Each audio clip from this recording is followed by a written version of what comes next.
Hi friends, video నచ్చితే like చేయండి.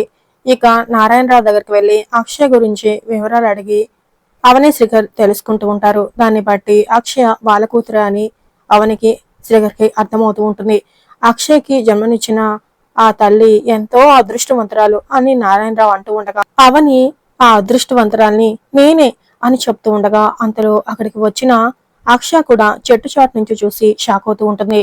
ఇక నారాయణరావు కూడా షాక్ అయిపోతూ ఏమంటున్నావు అమ్మ నువ్వు అని అడుగుతూ ఉండగా అవును, దసరాకి ముందు రోజు మా పాప మాకు దూరం అయింది అని అవని పాప పుట్టినప్పుడు మిస్ అయినప్పటి నుంచి జరిగిన స్టోరీ మొత్తం నారాయణరావుకి చెప్పి మా ఎంక్వైరీ ప్రకారం ఈ గుడిలోకి రాత్రిపూట చేరుకుంది అని అవని చెప్తూ ఉండగా మీరు అన్నది నిజమని నమ్మటానికి సాక్ష్యం ఏంటమ్మా అని నారాయణరావు అడుగుతూ ఉంటాడు.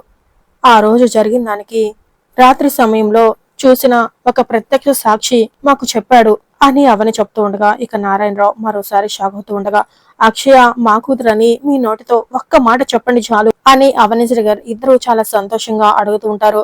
అక్షయ కూడా చాలా సంతోషపడుతూ చూస్తూ ఉంటుంది. నారాయణరావు మాత్రం ఆలోచిస్తూ ఉంటాడు. అమ్మవారిని చూపిస్తూ ఉంటారు. గుళ్ళో గంటలు గణన మోగుతూ ఉంటాయి. మరి నారాయణరావు నిజం చెప్తాడా లేక అమ్మవారి హెచ్చరికని గుర్తు చేసుకుంటూ అవని శ్రీకర్ కి అబద్ధం చెప్తాడా అనేది రాబోయే ఎపిసోడ్ లో తెలుసుకుందాం ఫ్రెండ్స్.